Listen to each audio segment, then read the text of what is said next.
بسم اللہ الرحمن الرحیم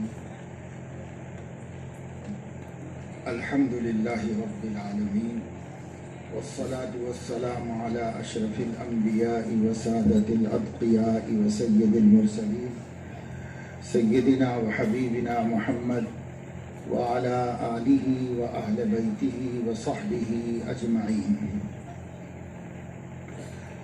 اما بعد، وقد قال رسول اللہ صلی اللہ علیہ وسلم: ترکت فیکم امرین لن تضلوا ما تمسکتم بہما کتاب اللہ وسنت رسولہ او کما قال علیہ الصلاۃ والسلام. قابل احترام معزز شخصیات، علماء کرام، حفاظ اعظام اور اس مدرسے کے سالانہ پروگرام کی نسبت سے تشریف لائے ہوئے تمام مرد حضرات و خواتین،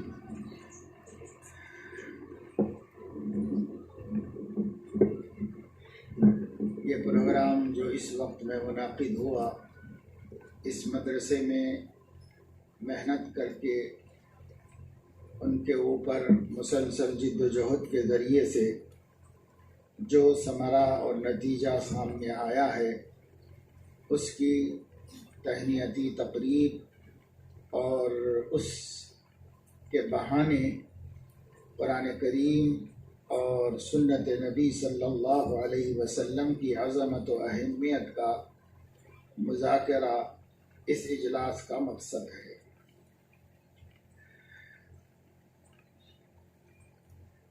حضور اکرم صلی اللہ تعالی علیہ وسلم، اللہ تعالیٰ نے ان کو 40 برس کی عمر میں نبوت کی نعمت سے سرفراز فرمایا. نبی تو ازل میں طے کیے گئے اور عالم ارواح میں آپ کی روح مبارک کو اللہ تعالیٰ نے خاتم النبیین بنانے کے لیے منتخب فرمایا. پھر جب سارے انبیاء اس دنیا میں مبعوث ہو چکے اور اب اللہ تعالیٰ کو سوائے اپنے محبوب اور آخری نبی کے کسی اور کو بھیجنا منظور نہ ہوا، تو اللہ رب العزت نے سیدنا محمد الرسول اللہ صلی اللہ علیہ وسلم کا انتخاب فرمایا. مکہ مکرمہ میں آپ پیدا ہوئے اور حضرت عیسیٰ علیہ السلام کی ولادت کے 571 برس کے بعد پیدا ہوئے. پھر اللہ تبارک و تعالی شانہ نے 40 سال تک آپ کو اس دنیا میں سب کے ساتھ جینے کا موقع عطا فرمایا. اپنا خاندان، اپنا قبیلہ، اپنا شہر، اپنے وطن کے لوگ، اور حضور علیہ السلام کے لیے اللہ تعالیٰ نے حالات ایسے بنا دیے کہ جب آپ ابھی اس دنیا میں تشریف بھی نہیں لائے تھے کہ والد کا انتقال ہو گیا، اور جب آپ پیدا ہو گئے تو 6 برس کی عمر میں ماں بھی دعوے مفارقت دے گئی، اور 8 برس کے ہوئے تو دادا کی کفالت میں تھے، دادا بھی انتقال کر گئے. پھر حضور علیہ السلام اپنے کمزور چچا ابو طالب کی پرورش میں چلے گئے. وہ اگرچہ کہ معاشی اعتبار سے بہت خستہ حال اور کمزور اور کثیر العیال آدمی تھے، لیکن مکے میں اپنے والد کے بعد سردار مانے جاتے تھے. ان کا بڑا مرتبہ تھا، مقام تھا. حضور علیہ السلام ابو طالب کے گھر میں آ گئے دادا کے انتقال کے بعد، اور پھر وہیں آپ نے اپنی عمر گزاری. اس وقت 8 برس کے تھے اور 25 سال کی عمر ہونے تک ابو طالب کے ہاں ہی آپ صلی اللہ علیہ وسلم رہے. 25 برس کی عمر میں آپ کا نکاح سیدہ خدیجہ رضی اللہ تعالی عنہا کے ساتھ ہوا، اس نکاح کے بعد سے آپ نے اپنی پرسنل لائف، اپنی زندگی اپنے طور پر گزارنا شروع کی۔ حضور اکرم صلی اللہ علیہ وسلم نے شادی کے بعد 15 سال اور زندگی گزاری، جو اپنے بال بچوں کے ساتھ آپ نے گزاری، حضرت خدیجہ کے ساتھ اور 4 بیٹیوں کے ساتھ۔ بچے تو پیدا ہوئے لیکن فوراً انتقال کر گئے۔ بعض حضرات فرماتے ہیں ایک ہی بیٹا ہوا تھا، تینوں نام اسی ایک ہی بیٹے کے ہیں۔ بعض حضرات فرماتے ہیں کہ 2 بچے ہوئے تھے، بعض حضرات کہتے ہیں 3 بیٹے، مگر ان میں سے کوئی بھی باقی نہیں رہا، وہ بچپن میں انتقال کر گئے۔ بیٹیاں باقی تھیں، 4 بیٹیوں کی آپ نے پرورش کی، اور ان میں سے بڑی بیٹی حضرت زینب رضی اللہ تعالی عنہ کا نکاح فرمایا باقاعدہ، اور پھر وہ سسرال میں رخصتی ہو کر چلی گئی۔ اور اس کے بعد کی 2 بیٹیاں حضرت رقیہ اور حضرت ام کلثوم کے بھی نکاح طے ہو گئے تھے ابو لہب کے 2 بیٹوں سے، جو آپ کے چچا زاد بھائی تھے، ان سے طے ہو گئے تھے۔ حضرت فاطمہ بہت چھوٹی تھی۔ اب آپ کی عمر 40 برس کی ہوئی۔ 40 برس کی عمر ہونے کے بعد اللہ تبارک و تعالی شانہ نے ان کو نبوت کا اطلاع دی اور فرمایا کہ ہم نے آپ کو نبی منتخب کیا ہے، اب آپ کو انسانیت کے سامنے ہماری طرف سے ہدایت کا پیغام پہنچانا ہے۔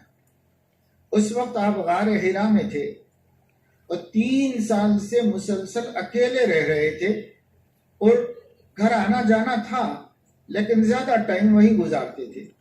غار حرا مکہ مکرمہ میں ایک پہاڑ ہے جس کو جبل نور کہا جاتا ہے۔ اس پہاڑ بہت اونچا ٹاور کی طرح سیدھا سیدھا پہاڑ ہے۔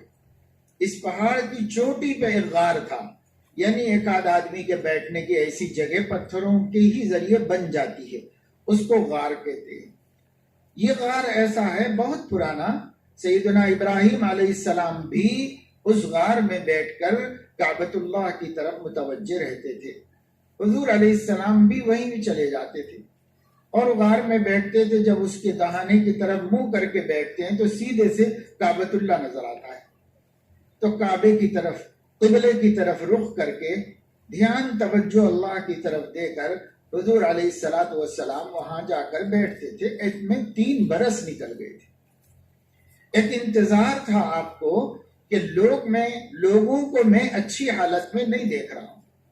لوگ اللہ کو بھول گئے اور غیر اللہ کے پیچھے پڑ گئے۔ 360 بت خود کعبۃ اللہ کے اندر رکھے گئے، اور یہ مکے والے کفر و شرک کے اندر مبتلا ہو گئے۔ آپ صلی اللہ علیہ وسلم خاتم النبیین تھے، اللہ نے آپ کو پہلے سے چنا ہوا تھا کہ یہ امام الانبیاء بنائے جائیں گے، تو حضور علیہ السلام کا دل کبھی شرک کی طرف جھکتا نہیں تھا۔ آپ کے ساتھ کاروبار کرنے والے ایک نوجوان کہتے ہیں کہ جب بھی آپ کو موقع ملتا تھا تو آپ کعبۃ اللہ کا طواف کرتے تھے، لیکن جو مورتیاں رکھی ہوئی تھی ان کو ہاتھ نہیں لگاتے تھے، دور سے نکل جاتے تھے۔ اپنے ساتھ والوں میں سے کوئی ایسا کرتا تو اس کو منع بھی فرماتے تھے۔ صرف کعبۃ اللہ کا طواف کرتے تھے حضور علیہ السلام، اور اللہ سے لو لگا کے بیٹھے تو اللہ رب العزت نے ایک دن حضرت جبرائیل علیہ السلام کو بھیجا، اور وہ غار حرا میں جبکہ آپ اکیلے بیٹھے ہوئے تھے اچانک نمودار ہوئے، اور اچانک آ کر اپنے ہاتھ میں کوئی کپڑا تھا، اس پر کچھ لکھا ہوا تھا، وہ حضور علیہ السلام کو دکھایا اور کہا اقرا، اسے پڑھیے۔ حضور علیہ السلام نے فرمایا ما انا بقارئ، میں پڑھنا لکھنا نہیں جانتا، کیونکہ آپ نے پڑھنا لکھنا سیکھا نہیں تھا۔ آپ نے ہی نہیں، مکہ میں کوئی بھی نہیں سیکھتا تھا لکھنا پڑھنا، اگرچہ کہ لوگ بہت قابل ہوتے تھے، بڑے بڑے ادیب ہوتے تھے، بڑے بڑے خطیب ہوتے تھے، بڑے بڑے شاعر ہوتے تھے، لیکن وہ باقاعدہ لکھنا پڑھنا نہیں سیکھتے تھے. وہ لوگ سب زبانی چلتا تھا ان کا قصہ، زبانی بولتے تھے، سنتے تھے، ذہنوں میں محفوظ رکھتے تھے، وہ کتابوں میں محفوظ رکھنا نہیں جانتے تھے. ایسے لوگوں کو امی کہا جاتا ہے. حضور علیہ السلام نے فرمایا نحن امت امیون، ہم عرب کے لوگ تو ایک ایسی امت ہیں جن کو لکھنا پڑھنا نہیں آتا. تو حضور علیہ السلام نے بھی لکھنا پڑھنا کہیں سے سیکھا ہوا نہیں تھا. 40 برس کی عمر تک بھی کسی سے نہیں لکھنا پڑھنا سیکھا. تو آپ نے فرمایا ما انا بقارئ، بھائی میں قاری نہیں ہوں، میں پڑھنا دیکھ کر پڑھنا نہیں جانتا. تو فرشتے نے آپ کو اپنے سینے سے لگایا، آپ کا سینہ اپنے سینے سے لگا کر خوب اچھی طرح دبایا. حتی بلغ منی الجہد، حضور علیہ السلام فرما رہے برداشت کی طاقت ختم ہو گئی، اتنا مجھے لگایا اپنے سینے سے. فرشتے نے لگا کے دبایا، پھر چھوڑ دیا اور کہا اقرا. آپ نے فرمایا ما انا بقاری. اس نے دوبارہ پھر سینے سے لگایا، پھر چھوڑ دیا، پھر پڑھنے کو کہا. آپ نے پھر یہی جواب دیا. اس نے تیسری دفعہ پھر اپنے سینے سے لگایا اور اس کے بعد دبوچا، پھر چھوڑ دیا اور خود ہی پڑھنا شروع کر دیا. اقرأ بسم ربک الذی خلق، خلق الانسان من علق، اقرأ وربک الاکرم الذی علم بالقلم علم الانسان ما لم یعلم. یہ 5 آیتیں ہیں سورۃ العلق کی، ابتدائی 5 آیتیں. یہ آیتیں فرشتے نے پڑھی اور جیسے ہی اس نے پڑھی اور آپ نے سنی تو آپ نے بھی اس کو دہرا دیا اور آپ نے بھی 5 آیتیں پڑھ کر سنا دی. پھر جبرائیل نے آپ کو اطلاع دی کہ اب آپ اللہ کی طرف سے انسانوں کی ہدایت پر مامور کر دیے گئے. چنانچہ حضور علیہ السلام اس واقعے کے بعد بہت سہم گئے اور عجیب واقعہ تھا. فرشتہ دوسری مخلوق ہے اور اجنبی مخلوق سے اکیلے میں مل کر آدمی کو گھبراہٹ ہوتی ہے فطری طور پر. کتنا بھی بڑا انسان ہو اسے خوف ہوتا ہے. حضور اکرم صلی اللہ علیہ وسلم وہاں سے اتر کے گھر میں تشریف لائے اور حضرت خدیجہ رضی اللہ تعالیٰ عنہا سے فرمایا کہ مجھے کمبل اڑا دو. انہوں نے کمبل اڑا دیا، آپ لیٹ گئے اور اس وقت آپ کو جاڑا چڑھ رہا تھا. حضرت خدیجہ سمجھ گئی کہ آج کوئی خاص بات پیش آ گئی ہوگی، اس لیے بہت دیر تک ان کے قریب رہی، ان کو اڑایا، کپڑے اڑائے. پھر جب حضور علیہ السلام اس کیفیت سے نکلے تو حضرت خدیجہ نے پوچھا کہ میرے آقا آج کیا بات پیش آ گئی آپ کو، کیا کوئی خاص حادثہ پیش آ گیا؟ حضور علیہ السلام نے سارا قصہ سنایا کہ ایسا ہوا ایسا ہوا ایسا ہوا. پھر اس کے بعد حضور علیہ السلام نے فرمایا مجھے انسانیت کی ہدایت کی ذمہ داری دی گئی ہے. یہ مکہ کے لوگ کفر و شرک میں مبتلا ہیں، ان سب کو اللہ کی توحید کی طرف بلانا ہے اور یہ کوئی آسان کام تو ہے ہی نہیں. لقد خشیت علی نفسی، مجھے تو اپنی جان کا بھی ڈر لگ گیا ہے. حضرت خدیجہ رضی اللہ تعالیٰ عنہ نے کہا کہ اللہ پاک آپ کو ضائع نہیں کرے گا. آپ لوگوں کی مدد کرتے ہیں، پریشان حالوں کی پریشانی دور کرتے ہیں، یتیموں اور بیواؤں کا سہارا بنتے ہیں، آپس میں لڑنے جھگڑنے والوں کے فتنے ختم کرتے ہیں اور ان کو میل ملاپ سکھاتے ہیں. اور آپ بہت سے اچھے کام کرتے ہیں اور جو شخص ایسے اچھے کام کرتا ہو اللہ پاک اس کو ضائع نہیں کرے گا. چنانچہ حضور اکرم صلی اللہ تعالی علیہ وسلم کو لے کر حضرت خدیجہ رضی اللہ تعالی عنہا اپنے چچا زاد بھائی ورقہ بن نوفل کے پاس گئی. وہ ایک عالم تھے عیسائیت کے، پہلے وہ بھی مشرکین میں سے تھے، خاندان قریشی سے تعلق تھا، لیکن انہوں نے اس زمانے کا جو سچا مذہب تھا ہمارے نبی سے پہلے تک کا، وہ حضرت عیسیٰ علیہ السلام کا دین تھا. تو انہوں نے وہ دین اختیار کر لیا تھا اور موحد و سچے پکے مسلمان بنے ہوئے تھے.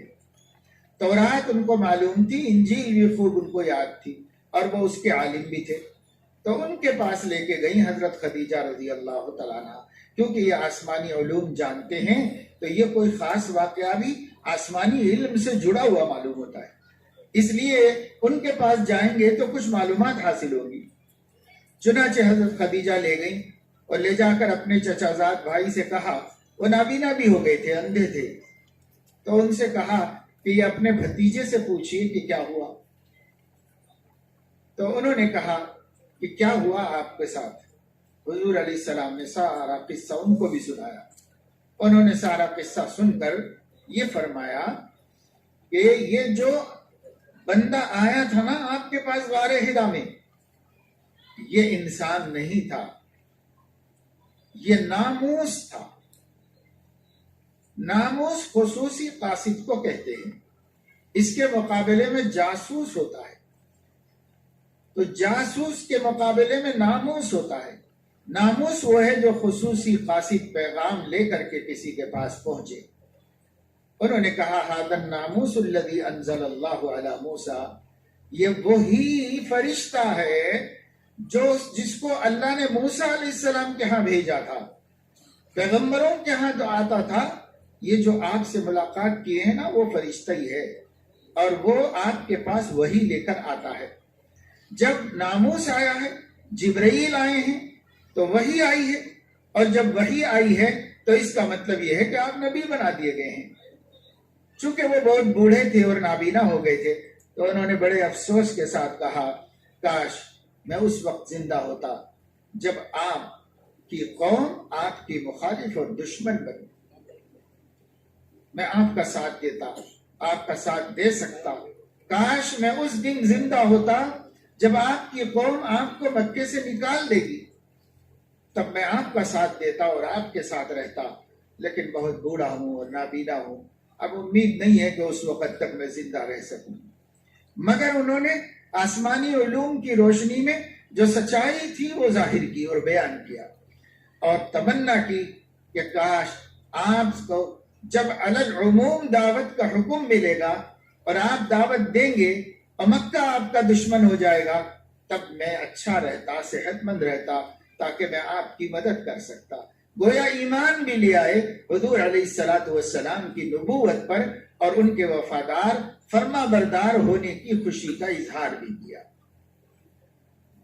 اس کے 3 برس کے بعد یا 6 مہینے کے بعد، مختلف روایتیں ہیں، حضور اکرم صلی اللہ تعالی علیہ وسلم کو اللہ تعالیٰ نے فرمایا انذر عشیرتک الاقربین، قریبی رشتہ داروں کو اللہ کے عذاب سے ڈرائیے اور شرک چھوڑ کر توحید اختیار کرنے کا حکم دیجیے۔ حضور علیہ السلام نے سارے خاندان والوں کو نام بنام دعوت دے کے بلایا، اور صفا پہاڑی پر چڑھ کر کے ان سے یہ پوچھا کہ اگر میں یہ کہوں کہ پہاڑ کے اس طرف میں ایک لشکر ہے جو مکے والوں پہ حملہ کرنا چاہتا ہے، تو تم لوگ مانو گے یا نہیں مانو گے؟ سب لوگوں نے ایک زبان ہو کر کہا ہم کیوں نہیں مانیں گے، ما جربناک بالکذب، ہم نے زندگی میں کبھی آپ سے جھوٹ کا تجربہ نہیں کیا، اتنی عمر میں ایک دفعہ کبھی آپ نے جھوٹ نہیں بولا، اب اگر آپ بولیں گے کہ ایک لشکر حملہ کرنے کی تیاری کر رہا ہے تو ہم کیوں نہیں مانیں گے، ہم آپ کی بات مانیں گے۔ تو حضور علیہ السلام نے فرمایا کہ جب یہ بات ہے تو میں یہ اعلان کرنا چاہتا ہوں کہ اللہ تعالیٰ کے ساتھ شرک میں تم لوگ مبتلا ہو اور اللہ کا غضب تم پر حملہ کرنا چاہتا ہے، اگر تم لوگ توحید اختیار کر لو اور اللہ کی ذات عالی کے ایک ہونے کا یقین کر لو اور اس کے ساتھ شرک کرنے سے باز آ جاؤ تو اس عذاب سے بچ جاؤ گے، نہیں تو اللہ کا بڑا عذاب تمہارے انتظار ہے۔ تو سب لوگوں نے پھر آپ کی مخالفت کی اور آپ کو جھٹلا دیا، اور سب سے زیادہ بدتمیزی کرنے والا ابو لہب تھا، جس نے حضور علیہ السلام سے اس دن یہ کہا تبن لک الہذا جمعتنا یا محمد، تم تباہ برباد ہو جاؤ، تم نے یہ بات سنانے کے لیے ہم لوگوں کو بلایا تھا، ہم نہیں ماننے والے ہیں تمہاری بات۔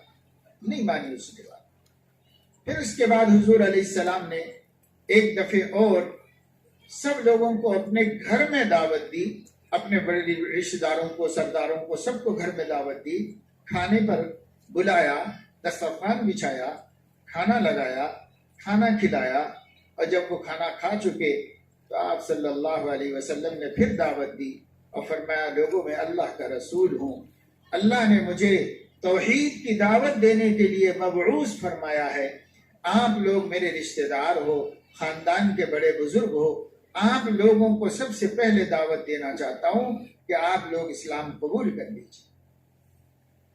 کون ہے آپ لوگوں میں سے جو میری مدد کرنے کے لیے تیار ہے؟ تو ایک آدمی نے بھی جواب نہیں دیا، سب خاموش بیٹھے رہے۔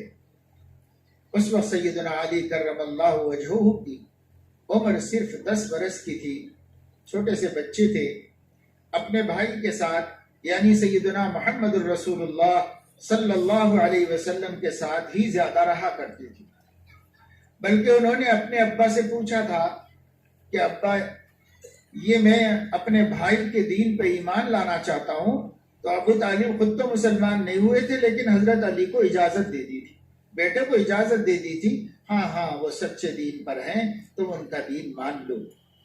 تو حضرت علی 10 برس میں ہی ایمان لا چکے تھے۔ اس دن حضرت علی سے رہا نہیں گیا، پورے قریش کے سرداروں کے بیچ میں کھڑے ہو کر 10 سال کے اس بچے نے کہا کہ یا رسول اللہ، کوئی آپ کی مدد کرے نہ کرے، میں آپ کی مدد کرنے کے لیے تیار۔ سب لوگ شرمندہ ہو گئے، سر جھک گئے، لیکن پھر بھی کوئی تیار نہیں ہوا آپ کی مدد کرنے کے۔ پھر اللہ رب العزت نے وحی بھیجی اور حضور علیہ السلام کو حکم دیا فَاصْدَعْ بِمَا تُؤْمَرْ وَأَعْرِضْ عَنِ الْمُشْرِكِينَ۔ اب مشرکین پر حجت پوری ہو گئی، سرداروں کو دعوت دی جا چکی، آپ کے خاندان والوں پر حجت پوری کر دی گئی، اب آپ کسی کی پرواہ مت کیجیے، اپنے اللہ کے بھروسے پر جس چیز کا آپ کو میں نے حکم دیا ہے اس توحید کی دعوت دینا شروع کیجیے۔ وَأَعْرِضْ عَنِ الْمُشْرِكِينَ، یہ مشرکوں اور ائمۃ الشرک والکفر سے ڈرنے کی کوئی ضرورت نہیں، آپ ان کی کوئی پرواہ مت کیجیے، آپ ڈنڈے کی چوٹ پر توحید کی دعوت کا کام شروع کر دیجیے۔ سارا مکہ ایک طرف تھا، ہمارے نبی اکیلے ایک طرف تھے، ساتھ میں ایک بچہ تھا 10 برس کا، اور چند لوگ تھے جنہوں نے آپ کی بات مانی تھی، صدیق اکبر رضی اللہ تعالیٰ عنہ، عثمان غنی رضی اللہ تعالیٰ عنہ، یہ لوگ تھے۔ اور عمر فاروق رضی اللہ تعالیٰ عنہ تو 40ویں مسلمان ہیں، ان سے پہلے اور 39 لوگ مسلمان ہو چکے تھے۔ اب حضور علیہ السلام نے کسی کی پرواہ نہیں کی، مکے کے بازاروں میں جاتے تھے، گلیوں میں سے گزرتے تھے، سڑکوں پر سے گزرتے تھے، حرم میں آتے تھے، کسی سے نہیں ڈرتے تھے، اکیلے تھے، تنے تنہا، ہر جگہ جا کر کہتے تھے یا ایھا الناس قولوا لا الہ الا اللہ تفلحوا، لوگو لا الہ الا اللہ کہو کامیاب ہو جاؤ گے۔ اکیلے، کسی کا ڈر نہیں تھا، کیونکہ اللہ نے فرمایا تھا فاصدع بما تؤمر واعرض عن المشرکین انا کفیناک المستہزئین۔ جتنے لوگ آپ کا مذاق اڑا رہے ہیں ان سب کو سنبھالنے کے لیے ہم کافی، ہم آپ کی طرف سے کافی ہیں، دشمنوں کو ہم دیکھ لیں گے، آپ اپنا کام شروع کر دیجیے۔ اللہ کے نبی صلی اللہ علیہ وسلم نے بڑے مخالف ماحول میں، بڑی دشمنی کے ماحول میں، سخت بغض و عداوت کے سائے میں حضور علیہ السلام نے توحید کی دعوت دینا شروع کیا۔ الحمدللہ اللہ پاک کامیابی دیتا گیا، اچھے لوگ، شریف و سمجھدار لوگ، بعض آزاد بعض غلام حضور علیہ السلام کے پاس آتے گئے، اسلام کو سمجھا، دعوت کو سمجھا اور مسلمان ہو گئے۔ ہوتے ہوتے اللہ تبارک و تعالی شانہ نے 13 برس میں مکہ مکرمہ میں اتنے سارے لوگ آپ کے ساتھ کر دیے کہ جن سے ایک بڑی جماعت بن گئی، لیکن مکے والوں کے مظالم نہیں کم ہوئے، ہر قسم کا ظلم رکھا گیا، کیونکہ جو لوگ ایمان نہیں لائے تھے وہ طاقتور تھے، جو ایمان لائے تھے وہ کمزور تھے، ایمان نہیں لانے والے آقا تھے، ایمان لانے والے غلام تھے، ایمان نہیں لانے والوں کے ہاتھ میں پورے مکے کا پاور تھا، اور ایمان لانے والے بیچارے کمزور، بے بس و بے سہارا تھے۔ اس لیے خوب ستایا، خوب ستایا، خوب ستایا۔ اللہ کے نبی صلی اللہ علیہ وسلم ان کی اس وقت کوئی مدد نہیں کر سکتے تھے۔ آپ فرماتے تھے اسبرو یا آل یاسر اسبرو، اے یاسر کے گھر والوں صبر کر لو، صبر کر لو، بس اللہ وقت لائے گا جب ہمارا غلبہ ہوگا اور جب ہماری کامیابی ہوگی، اب صبر کر لو۔ لہذا سب لوگ صبر کرتے رہے۔ اللہ تبارک و تعالی شانہ نے فرمایا مسلمانوں کو اجازت دے دیجئے کہ وہ ہجرت کر کے کسی دوسرے امن کی جگہ پہ جا کے رہ جائیں، کیونکہ لڑنے کے موقف بھی نہیں تھے۔ مکے والوں سے مقابلہ کرنا بھی تدبیر کے درجے میں آسان نہیں تھا، اور اللہ کے تقدیر بھی ابھی اس کو مناسب نہیں سمجھتی تھی۔ اس وجہ سے صحابہ ہجرت کر کے حبشہ گئے، لیکن پھر وہاں ایک غلط فہمی ہو گئی کہ مکہ مکرمہ میں اسلام غالب ہو چکا ہے، تو وہ لوگ آنے کے بعد پتہ چلا کہ نہیں، ایسا کچھ نہیں ہے، ابھی وہی ظلم ہے، وہی زیادتیاں ہیں۔ تو پھر صحابہ بہت پریشان ہوئے۔ حضور علیہ السلام نے ان کو مدینے کی طرف ہجرت کرنے کے لیے کہا، تو لوگ مدینہ گئے، اور جو مدینے والے تھے وہ آئے حج میں۔ حج پہلے بھی ہوتا تھا، اسلام سے پہلے سے بھی ہوتا چلا آ رہا ہے۔ حج میں آئے مدینے کے لوگ، اوس اور خزرج دو قبیلوں کے کچھ افراد حضور علیہ السلام سے ملے، اور 7 آدمی آپ کی ہاتھ پر بیعت کر کے مسلمان ہو گئے۔ 7 ممبرز، 7 آدمی۔ اگلے سال ایک پورے برس کے بعد پھر یہ لوگ حج کے لیے آئے، تو 12 آدمیوں نے آپ کے ہاتھ پر بیعت کی، جس میں 7 پرانے والے تھے، 5 نئے تھے۔ 12 آدمیوں نے بیعت کی، پھر چلے گئے، اور پھر اگلے سال آئے، تو اس تیسرے سال بہت بڑی تعداد اپنے اپنے قبیلوں کی حج کے لیے لے کر آئے، اور رات کی تاریکی میں مکے والوں کی نظر سے چھپ چھپا کر ایک گھاٹی میں 70 انصار یعنی مدینے والے 70 مدینے کے لوگوں نے آپ کے ہاتھ پر بیعت کی اور مسلمان ہوئے، اور آپ کو دعوت دی کہ آپ بھی ہمارے وطن آ جائیے، ہم اپنی جانوں سے زیادہ آپ کی حفاظت کریں گے۔ یہ مکے والے تو آپ کو کچھ سپورٹ نہیں کر رہے ہیں، یہ مکے والے تو آپ کا کوئی ساتھ نہیں دے رہے ہیں، آپ آ جائیے مدینہ منورہ، ہم مدینے میں آپ کو بھرپور مدد کریں گے، اس کا وعدہ کیا۔ اور اس کے بعد حضور علیہ السلام نے فرمایا کہ آپ لوگ جائیں، مسلمان بھی آئیں گے تو وہ بھی آپ کے پاس رہیں گے، ان کو ٹھکانہ دو، میں نہیں آ سکتا جب تک کہ مجھے اللہ کا حکم نہ بھیجے، اللہ کا حکم آنے کے بعد میں بھی آ جاؤں گا، لیکن اللہ کے حکم سے پہلے میں نہیں آ سکتا۔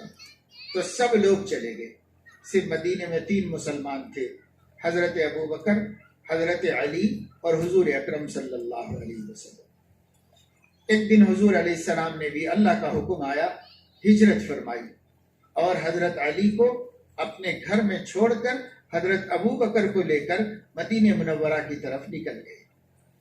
مدینہ منورہ پہنچے، اللہ تعالیٰ نے وہاں ان کو ٹھکانہ دیا، امن دیا، اور مدینے کے لوگوں نے جان مال سب آپ کے لیے پیش کر دیا، اور آپ کے مدینہ آنے تک مدینے کے چند گھروں کو چھوڑ کر باقی پورا مدینہ ٹوٹل مسلمان ہو چکا ہے۔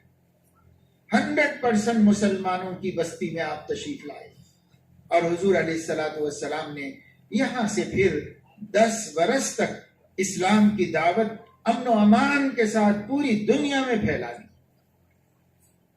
8ویں سال ہجرت کے مکہ مکرمہ فتح ہو گیا، اور مکے میں اب کسی کو رہنے کی اجازت نہیں تھی، یا تو مسلمان رہ سکتا ہے، یا پھر جس کو مسلمان نہیں ہونا ہے وہ مکہ چھوڑ کر کہیں اور چلا جائے۔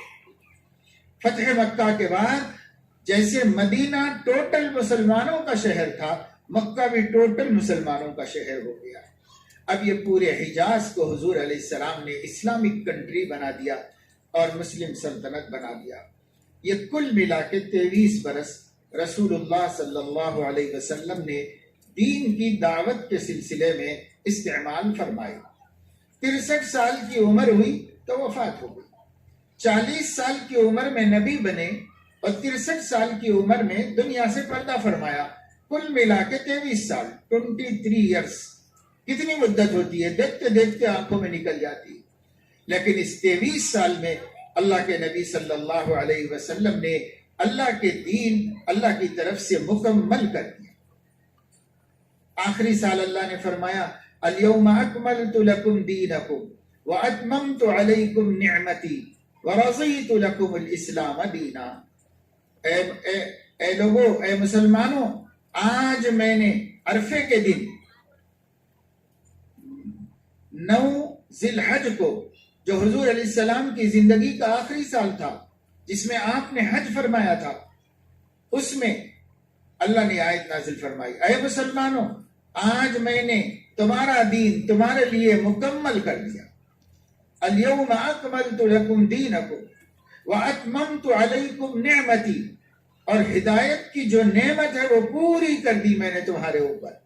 ورضیت لکم الاسلام دینا، آج کے بعد سے قیامت تک کوئی بھی شخص اگر اسلام قبول کرے گا میں اس سے راضی ہو جاؤں گا، اور اگر نہیں تو پھر میں کسی دین سے راضی نہیں.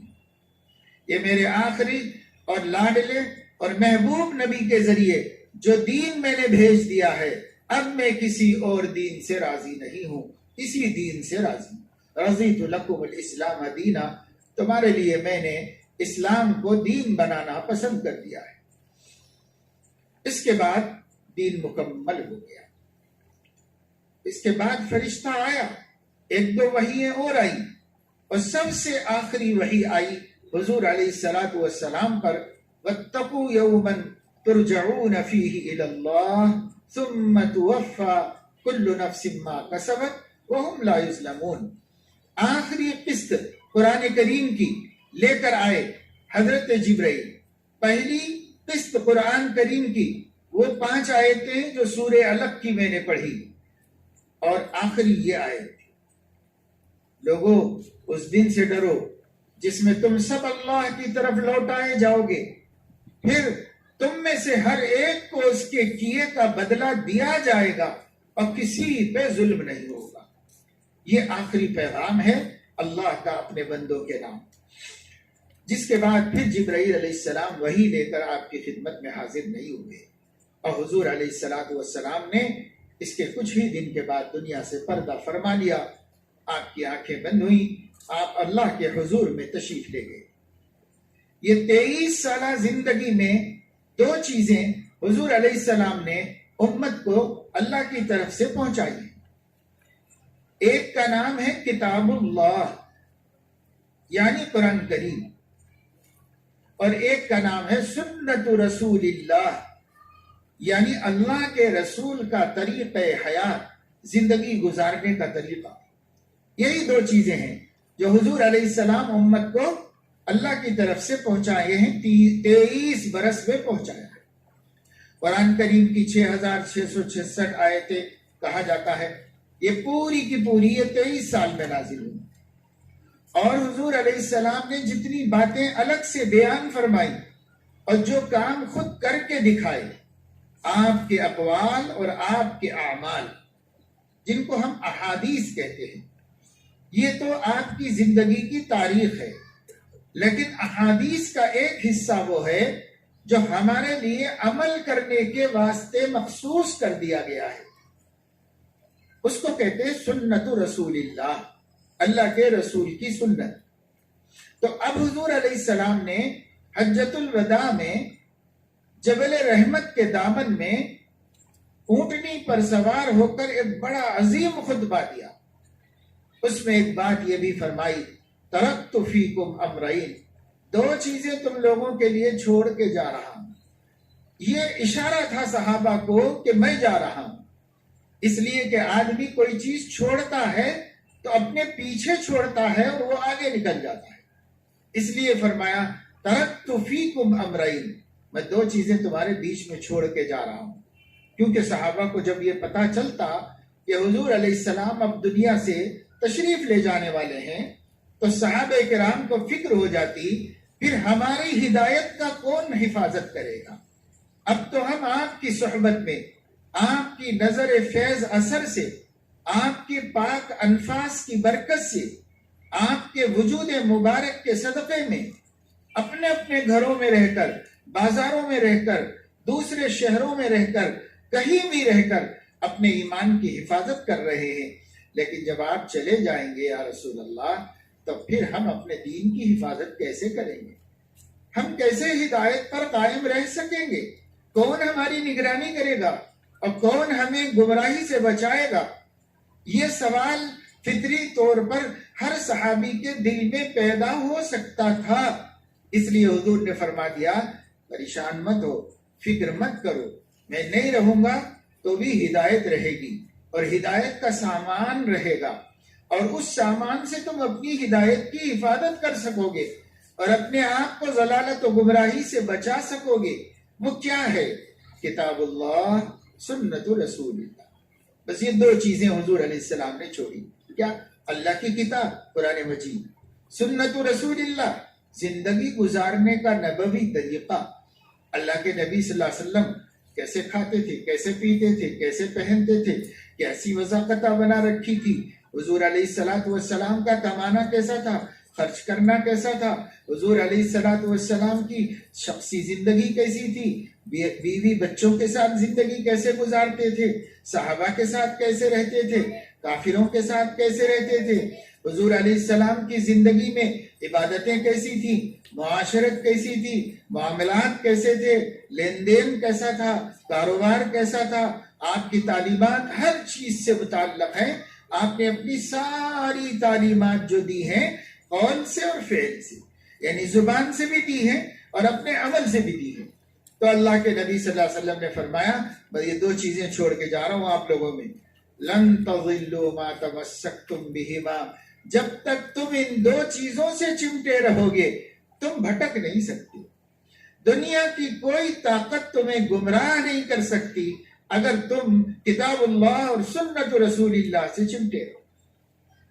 لیکن میرے دوستوں عزیزوں اور میری بہنوں بیٹیوں، آج بڑے افسوس کے ساتھ ہم کو یہ کہنا پڑتا ہے، ہم اپنی زندگیوں پر نظر ڈال کے دیکھیں، ہم اپنے آپ کو پہچاننے کی کوشش کریں تو ہماری زندگی میں نہ کتاب اللہ ہے نہ سنت رسول اللہ ہے. دونوں کو بھی ہم نے چھوڑ رکھا ہے.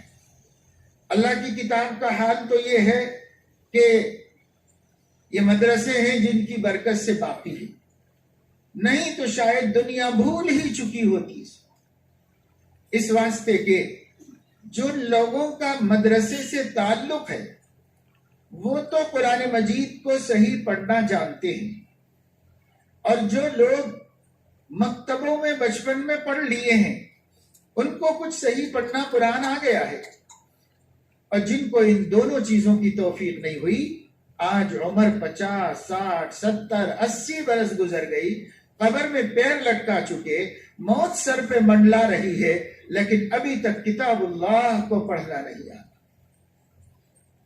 ہزاروں لاکھوں ملیں گے آپ کو تانور میں، اس بستی میں، راجو گاندھی نگر میں جتنے مسلمان ہیں ان سب کو کسی ایک میدان میں جمع کر لو اور ایک طرف سے قرآن سننا شروع کرو.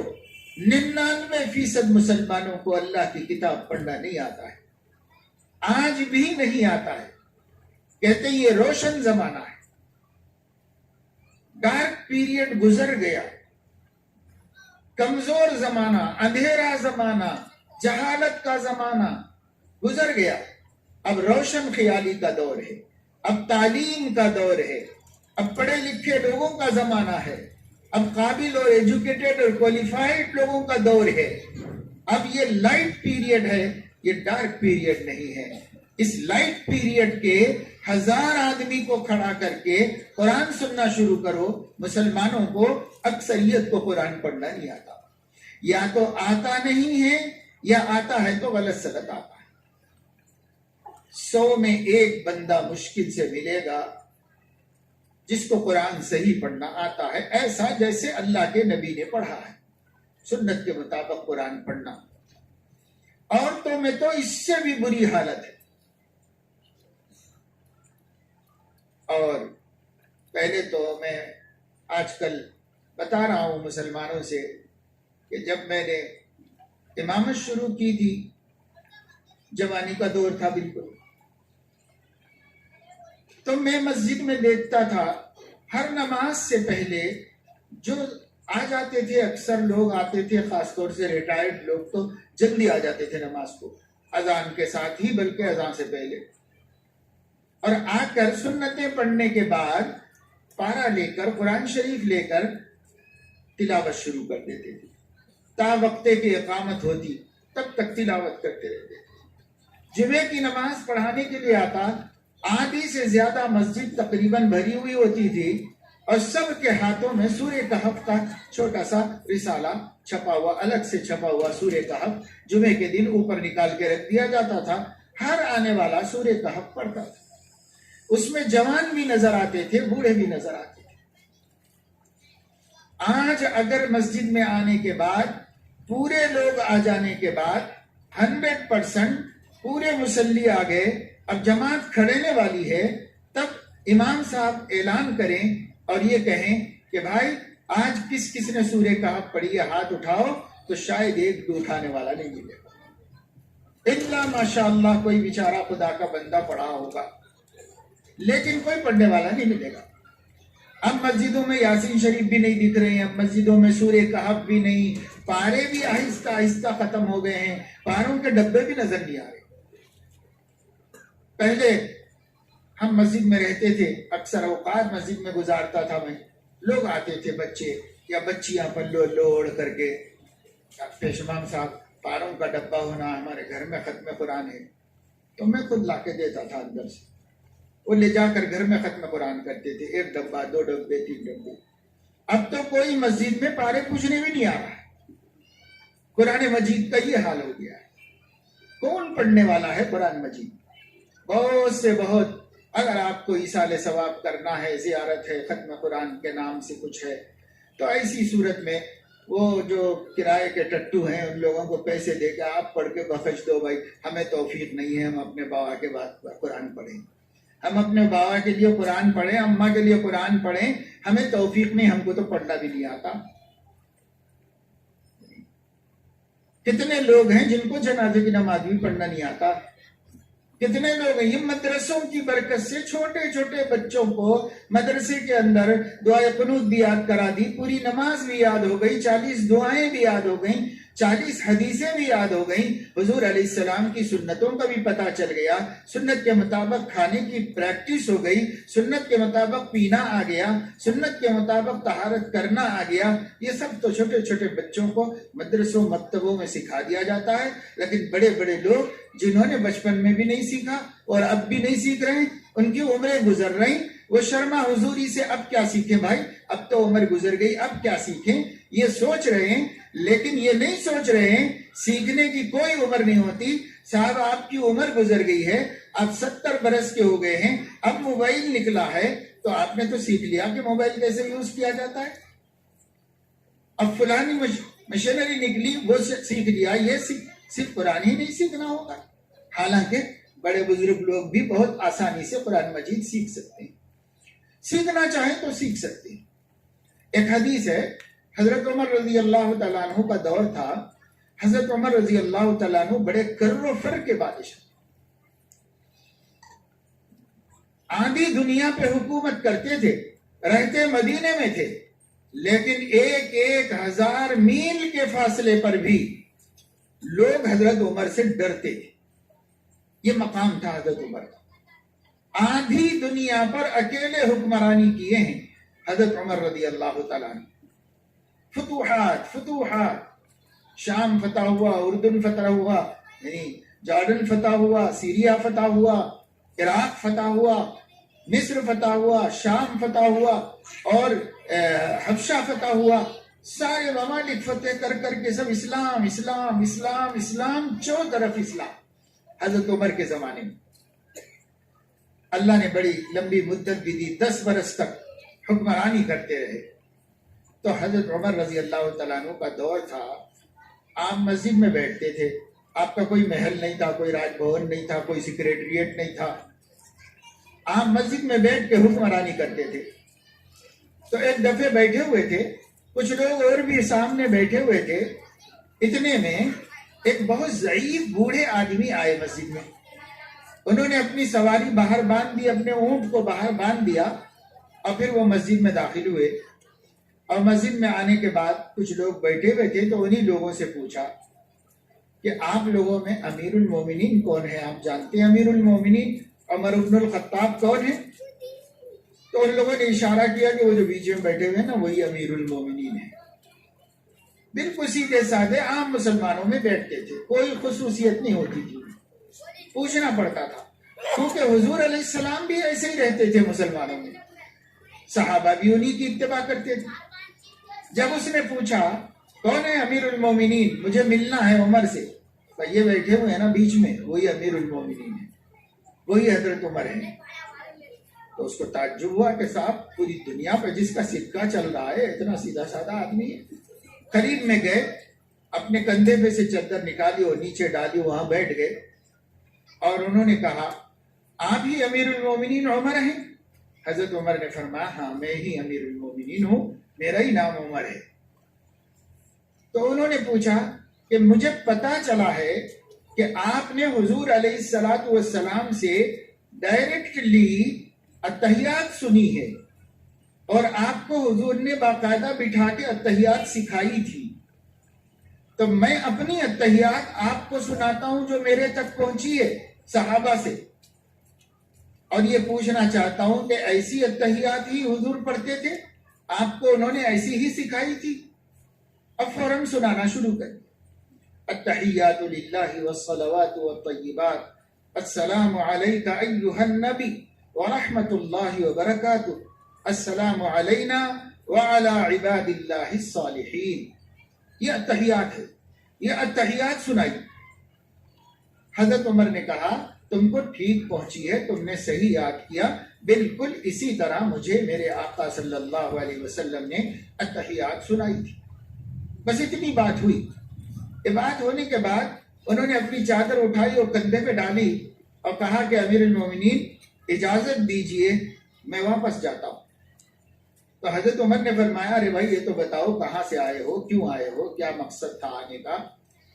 تو کہنے لگے کہ حضرت میں سیریا سے آیا ہوں, ملک شام سے آیا ہوں, اور صرف آپ سے ملنے کے لیے آیا ہوں, اور صرف میری اتحیات سنت کے مطابق ہے یا نہیں ہے اس کا اطمینان حاصل کرنے کے لیے آیا ہوں, اور مجھے یہاں کوئی کام نہیں. کہا کچھ مال تجارت لائے ہو؟ نہیں کوئی تجارت کا مال نہیں لایا. یہاں کوئی تمہارا رشتہ دار ہے؟ کوئی بھی نہیں ہے مدینے میں میرا جاننے پہچاننے والا, کوئی رشتہ دار ہے نہ دوست ہے. پھر صرف اتنا ہی کہ میری اتحیات سنت کے مطابق ہے یا نہیں, اس کے لیے آیا ہوں, اور اجازت دیجیے میں چلتا ہوں, تھوڑا بیٹھو کھاؤ. آیا امیر المومنین بال بچوں والا ہوں, بڑا لمبا سفر ہے, ہفتہ 15 دن کا سفر ہے, مجھے واپس جانا ہے, عمر اتنی ہو گئی ہے. راستے تمام اللہ سے دعا کرتا رہا, اے اللہ جب تک کہ میں عمر کو اتحیات نہ سنا لوں, نہ عمر کو موت دیجیے نہ مجھے موت دیجیے, اس لیے کہ میں مر جاؤں گا تو بھی میری حسرت ایسے ہی رہ جائے گی, اور وہ مر جائیں گے تو بھی میری حسرت ایسی ہی رہ جائے گی. اس لیے دعائیں مانگتے ہوئے آیا کہ اللہ آپ کو بھی زندہ رکھے اور مجھے بھی زندہ رکھے, تا وقت کہ نماز کا سنت کے مطابق ہونے کا یقین ہو جائے. اب مجھے اجازت دیجیے. فوراً وہ نکل کے واپس اپنی اونٹ کی طرف جا رہے تھے اور حضرت عمر رونے لگے. اتنا بلک بلک کے روئے, راوی کہتے ہیں آنکھوں سے آنسو نکل کر آپ کی داڑھی میں سے ہو کر کے نیچے ٹپکنے لگے آنسو, اتنا روئے. اور اس کے بعد فرمایا اللہ اگر ایسے بندے کو بھی جنت میں نہیں بھیجے گا, وہ کس کو بھیجے گا جس کو اپنی نماز میں ایک عمل سنت کے مطابق ہے یا نہیں, اس کو حاصل کرنے کو 70-75 برس کی عمر میں سیریا سے مدینے تک سفر کرنے کی ہمت دی. آپ کی بستیوں میں علماء, ائمہ, قراء ہر مسجد میں موجود ہیں. آج ہر مسجد کا امام بہترین عربی لہجے میں قرآن پڑھتا ہے, آپ اسی مسجد میں نماز پڑھتے ہیں, آپ اسی محلے میں رہتے ہیں, لیکن آپ کو توفیق نہیں ہے کہ میں امام صاحب میرا قرآن سنیے, صحیح ہے یا نہیں. اگر صحیح نہیں ہے تو اب بھی میں زندہ ہوں, درست کر لیتا ہوں. مرنے کے بعد کیا کروں گا, درست کرنا چاہوں تو بھی نہیں کر سکوں گا. ابھی میں زندہ ہوں, درست کر لوں گا. آپ 25 برس کے ہیں تو, آپ 40 برس کے ہیں تب, آپ 60 سال کے ہیں تب بھی، آپ 80 برس کے ہیں تب بھی، آپ موت کے منہ میں ہیں تب بھی، اگر اللہ نے توفیق دی تو اپنا قرآن درست کر لو۔ قرآن اللہ کا کلام ہے، قرآن سے بڑی کوئی نعمت اس کائنات میں نہیں ہے۔ انگریزی بولنا آ گیا صاحب ایسے کہ انگریز شرمندہ ہو جائے، تیلگو بولنا آ گیا، اردو بولنا آ گیا، آپ کو ہر کام سیکھ لیا آپ نے، آپ اس دنیا کی موٹر سائیکل چلاتے ہیں، کار دوڑا لیتے ہیں، آپ ہر ٹیکنالوجی کے اوپر قدرت پا چکے ہیں۔ کیا خدا آپ سے نہیں پوچھے گا اگر تیرے پاس سکت نہیں تھی تو صرف میرا قرآن سیکھنے کو نہیں تھی، تیرے پاس فرصت نہیں تھی تو صرف اس لیے کہ میرا قرآن سیکھے، میں نے اپنا کلام اپنی ذات میں سے نکال کر تم لوگوں کے لیے بھیجا تھا، کاہے کے لیے بھیجا تھا؟ کتنی بہنیں ہیں بیکار ہیں لیکن مکتب میں جا کے قرآن درست نہیں کرتی، کتنے بھائی ہیں بیکار ہیں لیکن قرآن درست نہیں کرتے، ریٹائرڈ لوگ اپنے گھروں میں ہیں، خواہ کے جھگڑے، بچے سے جھگڑا، بہو سے جھگڑا، بیٹی سے جھگڑا، کائے کے واسطے بھائی چند دن میں مرنے والے ہو، ذرا اللہ سے اپنا تعلق صحیح کر لو، اللہ کے سامنے جانا ہے، موت کی تیاری کر لو۔ یہ جھگڑے کیا ہیں گھروں میں؟ یہ ہماری بوڑھی مائیں، عمر بھر تمہارے ہاتھ میں بورچی خانہ تھا، اب ذرا بورچی خانے کی چابی بہو کے ہاتھ میں دے دو اور کہو کہ بیٹا ہمارا خیال رکھ لینا، ہم نے زندگی پوری تم لوگوں کے لیے گزاری ہے، اب ہم اپنے اللہ کے تیاری کریں گے، موت کی تیاری، اللہ کی ملاقات کی تیاری، ہمیں سکون سے عبادت کر لینے دو، یہ گھر گھرستی تم سنبھالو اور ہم لوگوں کا ذرا خیال کر لو، وقت پہ کھانا دے دو، آرام پہنچا دو۔ نہیں دستبردار ہونے کے لیے تیار ہے، آج آ کر فرشتہ کہہ دے کہ تمہاری زندگی کا یہ آخری دن ہے، میں 2 گھنٹے کے بعد تمہاری روح نکالنے والا ہوں، تو بھی بہو سے لڑنا نہیں چھوڑے گی، لڑتی رہے گی، کیونکہ ابھی مرنے سے کوئی مطلب نہیں ہے، لڑنے سے مطلب ہے۔ موت لے کے کہا، موت کا تو اب دیکھیں گے، موت آنے کے بعد سوچیں گے کیا کرنا ہے۔ اس قدر ہم لوگ دنیا دار ہو گئے، آخرت کی فکر نہیں۔ آخرت کی فکر کرنی ہے ضرور، جیسی کرنی ویسی بھرنی ہے ضرور، زندگی ایک دن گزرنی ہے ضرور، اور قبر میں میت اترنی ہے ضرور، ایک دن مرنا ہے آخر موت ہے، کر لے جو کرنا ہے آخر موت ہے۔ فکر ہے ہم کو کچھ بھی فکر نہیں، موت کی ہمیں کچھ بھی فکر نہیں۔ کیسے کیسے گھر اجاڑے موت نے، کھیل کتنوں کے بگاڑے موت نے، پیل تنگ کیسے پچھاڑے موت نے، سرو قد قبروں میں گاڑے موت نے، ایک دن مرنا ہے آخر موت ہے، کر لے جو کرنا ہے آخر موت ہے۔ عورت کو بھی مرنا ہے، مرد کو بھی مرنا ہے، جوان کو بھی مرنا ہے، بوڑھے کو بھی مرنا ہے، ہر ایک کی موت طے ہے، پیدا ہونے سے پہلے لکھ دی گئی ہے، ہماری ایکسپائری ڈیٹ ہمارے بدن پر اسٹامپ کر دی گئی ہے، وہ سوائے فرشتوں کے کوئی نہیں دیکھتے، اسٹامپ کر دی گئی ہے۔ جیسے آپ کے کھانے پینے کی چیزوں میں بازار میں جا کر آپ دیکھتے ہیں ایکسپائری ڈیٹ، یہ تھمس اپ ہے اور یہ 7 اپ ہے اور یہ فلاں چیز ہے اور یہ چیز ہے، ارے دیکھ لو بیٹا، دیکھ کے لو، دوائی بھی دیکھ کے کھاؤ، ایکسپائری ڈیٹ دیکھو اس کی، ہر ایک پر ایکسپائری ڈیٹ ہے۔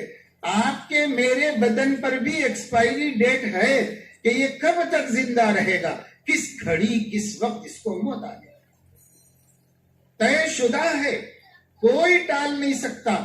ڈرنا والا بھی مرے گا، مرنا چاہنے والا بھی مرے گا، مرنا تو مرنا ہے، اس سے مفر نہیں۔ ان الساعۃ آتیۃ لا ریب فیہا، قیامت طے ہے، آنے والی ہے، آ کر رہے گی۔ کل نفس ذائقۃ الموت، ہر زندہ کو مرنا ہے، پیدا ہونا ہی اس بات کی دلیل ہے کہ مرنا ہے۔ ہمیں معلوم بھی ہے لیکن پھر بھی ہم سمجھتے ہیں کہ شاید مر جائیں گے تو لے جا کے گاڑ دیں گے، ختم کر دیں گے، قصہ ختم ہو جائے گا، یہ سمجھتے ہیں، لیکن ایسا نہیں ہے۔ آپ ایمان لائے ہو والبعث بعد الموت، مرنے کے بعد دوبارہ اٹھایا جائے گا، ہر مومن کا عقیدہ ہے، اگر کوئی نہیں مانتا تو وہی کافر ہے۔ قرآن میں اللہ نے فرمایا یہ کفار کو یہ تو یہ تسلیم ہے کہ ان کو میں نے پیدا کیا ہے، لیکن وہ کہہ رہے ہیں یہ کیسے ہو سکتا ہے کہ مرنے کے بعد پھر پیدا کیا جائے گا۔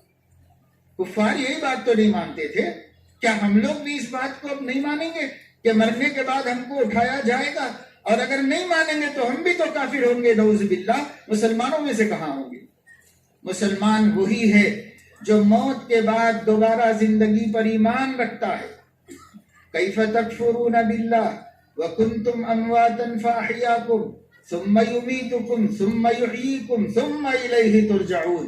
اللہ فرما رہے بندو کیسے جھٹلاؤ گے تم مجھے، اللہ کی قدرت کو کیسے جھٹلاؤ گے؟ تم مردہ تھے تو میں نے زندہ کیا، پھر تم کو موت دوں گا، پھر تم کو زندگی دوں گا، اب پھر تم سب میرے سامنے کھڑے کیے جاؤ گے، سب کو میرے سامنے لایا جائے گا۔ وہ آخری حدیث جو بخاری شریف میں امام بخاری رحمۃ اللہ علیہ نے نقل فرمائی ہے، وہ بھی اسی عقیدے کو بتانے کے لیے نقل فرمائی ہے۔ اس حدیث کا اور اس باب کا عنوان ہے کہ باب قول اللہ وَنَضَعُ الْمَوَازِينَ الْقِسْطَ لِيَوْمِ الْقِيَامَةِ فَلَا تُظْلَمُ نَفْسٌ شَيْئًا۔ ہم قیامت کے دن ایک ترازو قائم کریں گے عدل کے واسطے، اور اس میں اچھے کام اور برے کام تولیں گے، نیکی اور بدی سب تولی جائے گی۔ اگر نیکی زیادہ ہو جائے گی فَهُوَ فِي عِيشَةٍ رَاضِيَةٍ، وہ بڑی مرضی کی اور پسند کی زندگی میں بھیج دیا جائے گا، یعنی جنت میں داخل کر دیا جائے گا۔ اور اگر نیکیوں کا پلڑا ہلکا ہو جائے گا تو وہ حاویہ میں ڈالا جائے گا۔ وَمَا أَدْرَاكَ مَا هِيَ نَارٌ حَامِيَةٌ، یہ حاویہ کیا ہے؟ یہ دہکتی ہوئی آگ ہے۔ جس کی نیکیوں کا پلڑا بھاری ہوگا وہ جنت میں جائے گا، اور جس کے گناہوں کا پلڑا بھاری ہوگا وہ جہنم میں جائے گا، اور جس کا نیکی اور بدی کا پلڑا برابر ہو جائے گا تو اس کے لیے شفاعت کی ضرورت ہوگی۔ اور سیدنا محمد الرسول اللہ صلی اللہ علیہ وسلم اسی وجہ سے جب بندوں کے اعمال تولے جا رہے ہوں گے تو ترازو کے پاس ہی ٹھہرے ہوئے ہوں گے، ترازو کے پاس ہی ٹھہرے ہوئے ہوں گے۔ کیوں؟ اس لیے کہ ترازو میں نیکیوں کا پلڑا بھاری ہو گیا تو خود ہی جنت میں جائے گا، اللہ کہے کہ بھیجو جنت میں، اس کو چلا جائے گا۔ گناہوں کا پلڑا بھاری ہو گیا، ہم کیا کر سکتے ہیں؟ اس کو جہنم میں بھیج دیا جائے گا۔ لیکن دونوں برابر ہو گئے تو اللہ تعالی شفاعت طلب کرے گا۔ سیدنا محمد الرسول اللہ صلی اللہ علیہ وسلم وہی موجود رہیں گے، فوراً کہیں گے اے اللہ اس بندے کے لیے میں شفاعت کرتا ہوں، تو آپ کی شفاعت نیکی کے پلڑے میں رکھ کر اس کو بھاری کر کے اسے بھی جنت میں بھیج دیا جائے گا۔ تو حضور اکرم صلی اللہ علیہ وسلم نے اس ترازو کو بیان فرمایا اور ارشاد فرمایا ہر عمل تولا جائے گا اللہ کے ہاں، وَكَفَى بِنَا حَاسِبِينَ۔ کوئی نہ سمجھے اتنی ساری زندگی کے اربوں خربوں انسانوں کے اعمال کہاں سے جوڑے گا اللہ تعالیٰ اور کہاں سے لائے گا، وہ بھول چوک ہو سکتی ہے۔ اللہ نے فرمایا وَكَفَى بِنَا حَاسِبِينَ، بندو حساب لینے کو ہم خود ہی کافی ہیں، ہم ہی نمٹ لیں گے جیسے بھی ہے، پر لیں گے سب کا، لیں گے کسی کو نہیں چھوڑیں گے۔ یہ اللہ رب العزت کا حساب ہے جو مرنے کے بعد ہمیں دینا ہے۔ اگر ہم مرنے کے بعد کی زندگی پر ایمان رکھتے ہیں تو ہمیں مرنے سے پہلے کی زندگی میں مرنے کے بعد کی زندگی کی تیاری کرنی ہوگی۔ جو اللہ کے بندے اس کا یقین رکھتے ہیں وہ اللہ سے ڈرتے ہیں۔ صحابہ کرام کو یقین تھا کہ اللہ اٹھائیں گے اور حساب لیں گے، تو صحابہ حساب سے ڈرتے رہتے تھے۔ ایک دن اللہ کے نبی صلی اللہ علیہ وسلم مرض الوفات میں جب آپ کی طبیعت بہت ناساز تھی اور 13 دن حضور علیہ السلام بخار میں تھے انتقال سے پہلے، حضرت عائشہ کے گھر میں پڑے رہتے تھے، جب ہمت ہوتی تو مسجد میں آتے تھے، نہیں تو لیٹتے تھے، آرام فرماتے تھے۔ حضور علیہ السلام نے پیر کے دن آپ کی وفات ہوئی، پیر سے پہلے اتوار، اتوار سے پہلے ہفتہ، ہفتہ سے پہلے جمعہ، اس سے پہلے جمعرات، یہ آخری مرتبہ مسجد میں تشریف لائے۔ سر میں درد کی وجہ سے کالی پٹی مضبوط باندھے ہوئے تھے، اور حضور علیہ السلام ممبر پہ تشریف رکھے، اور حضور علیہ السلام نے لوگوں کو خطاب فرمایا۔ اس خطاب میں آپ صلی اللہ علیہ وسلم نے ایک بات یہ فرمائی کہ اے لوگوں، میں آپ لوگوں کے ساتھ زندگی گزارا ہوں، آپ لوگ میرے ساتھ زندگی گزارے ہیں، اگر مجھ سے کسی پر حد سے زیادتی ہو گئی، یا میں کسی کا کچھ مال دینا باقی ہوں، یا میں نے کسی کو کچھ برا بھلا کہے ہے، تو آج یا تو مجھے معاف کر دو یا مجھ سے بدلہ لے لو۔ سیدی سنا رہا ہوں میں آپ کو، جگر پھٹ جاتا ہے جب اللہ کے نبی امت کے سامنے کھڑے ہو کر یہ فرما رہے ہیں۔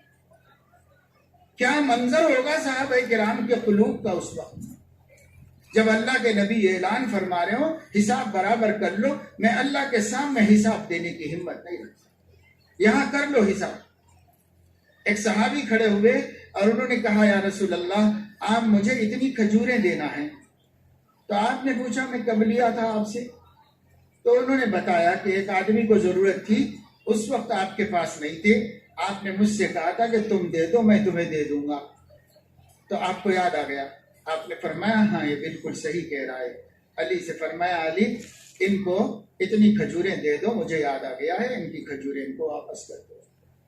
ایک آدمی کھڑے ہوئے اور انہوں نے کہا یا رسول اللہ، آپ نے میری پیٹھ پہ ایک دن بلا وجہ مار دیا تھا۔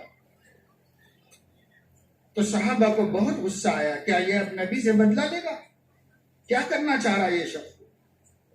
تو حضور علیہ السلام نے پورے مجمع کے سامنے اپنی پیٹھ ان کی طرف پلٹا دی، رونگٹے کھڑے ہو گئے لوگوں کی، دل میں غصے کی آگ بھڑکنے لگی۔ وہ صاحب آگے بھی بڑھ گئے، منبر کے قریب چلے گئے اور انہوں نے حضور علیہ السلام سے کہا جس وقت آپ نے میری پیٹھ پہ مارا تھا نا، تو میری پیٹھ پہ چادر نہیں تھی، میری پیٹھ ننگی تھی۔ تو حضور علیہ السلام نے چادر بھی ہٹا لی اپنی پیٹھ پر سے اور پیٹھ ان کی طرف کر دی کہ اگر معاف نہیں کرتے تو بدلہ لے لو، قیامت میں تو میں بدلہ نہیں لے سکتا۔ انہوں نے آگے بڑھ کر آپ کی مہر نبوت کو بوسہ دیا اور کہا یا رسول اللہ، کیا کوئی امتی نبی سے بدلہ لے گا؟ آپ کی تو ہر چیز ہمارے لیے رحمت ہے، آپ تو ہمیں تلوار سے مار دیتے تو بھی ہمارے لیے سعادت تھی۔ میں بدلہ لینے کا خدا نہ خواستہ کبھی سوچ بھی نہیں سکتا، میں نے سوچا موقع اچھا ہے، آپ کی مہر نبوت کو بوسہ دے دوں اس بہانے، بس یہ شرف حاصل کرنا تھا۔ پھر سب صحابہ ٹھنڈے ہو گئے، پھر حضور اپنے گھر میں تشریف لے گئے، لیکن دنیا کو بتا دیا تم ترم خواہ ہوں گے، 30 مار خواہ ہوں گے، MP ہوں گے، تم MLA ہوں گے، تم جو ہے چیف منسٹر ہوں گے، پرائم منسٹر ہوں گے، بادشاہ وقت ہوں گے۔ جب نبی نے امت سے اپنا معاملہ صاف کر کے دکھا دیا ہے تو تم کو بھی مرنے سے پہلے کر لینا پڑے گا، اور نہیں کرو گے غرور دکھاتے رہو گے، غرور کا سر خدا کے سامنے جھکے گا، اور ایک دن قیامت میں ساری سرکشیاں تباہ ہو جائیں گی۔ لمن الملک اليوم، اللہ فرمائے گا آج کس کی حکومت ہے، آج ملک کس کا ہے؟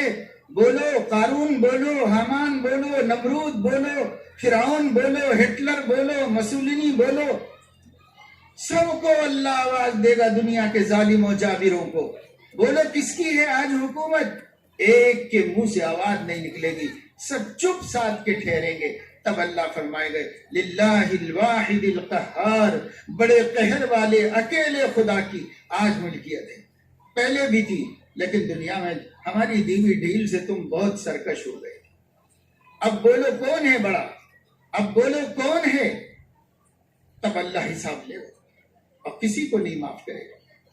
سینگ والی بکری نے بے سینگ والی بکری کو بھوکا تھا، تو قیامت میں اللہ رب العزت دونوں کو پیدا کریں گے، اور بے سینگ والی کو سینگ والی بنا دیں گے اور سینگ والی کو بے سینگ والی بنا دیں گے، اور اس سے کہیں گے کہ اس کو بھوک کے بدلہ لے لے۔ جب وہ بھوک کے بدلہ لے لے گی پھر دونوں کو مٹی بنا دیا جائے گا، اس لیے کہ ان کے اعمال جنت جہنم ان کے لیے نہیں ہے۔ ہمارا کیا حشر ہوگا؟ ہم انسان ہیں، ہمارے لیے جنت ہے جہنم ہے، ہمیں سوچنا چاہیے نا۔ تو بھائی میرے دوستوں، میری بہنوں، میری بچیوں، اس دنیا میں اپنے عقیدوں کو درست کر کے جیو، اللہ کے سامنے جانا ہے اس یقین کے ساتھ جیو، زندگی بھر کا حساب دینا ہے اس یقین کے ساتھ زندگی گزارو۔ فرصت بہت ملے گی، جھگڑے ٹنٹے ختم ہوں گے، دشمنیاں عداوتیں ختم ہوں گی، تو ٹائم ملے گا، جو ٹائم ملے گا اس میں قرآن پڑھنا سیکھو اور قرآن کی تلاوت کرو، اللہ کا ذکر کرو، نبی پاک صلی اللہ علیہ وسلم پر درود شریف پڑھو، اپنے بچوں کی تربیت کرو، انہیں ایمان و یقین سکھاؤ، انہیں توحید خالص و معرفت کامل بتاؤ، انہیں حب رسول سکھاؤ، انہیں عشق مصطفیٰ سکھاؤ، انہیں عظمت قرآن سکھاؤ، اور ان کے دلوں میں آل رسول کی محبت پیدا کرو۔ ٹائم نہیں ہے، فرصت نہیں ہے، کیوں نہیں ہے؟ فضول جھگڑوں میں زندگی گزر رہی ہے، فضول کاموں میں زندگی گزر رہی ہے۔ موت تو نہیں ٹھہرے گی نا ہمارے لیے، موت ٹائم پر آئے گی اور لے جائے گی، تب کیا کریں گے؟ اس لیے آخرت کی فکر کرو اور اپنے لیے دین پیدا کرو۔ اللہ کا شکر ہے 2 برس کے وقفے کے بعد پھر یہ پروگرام ہم کو دیکھنے کو مل رہے ہیں، پھر یہ کچھ سننا سنانا ہو رہا ہے اور کانوں میں اللہ کی باتیں پڑ رہی ہیں۔ ذکر فإن الذکریٰ تنفع المؤمنین۔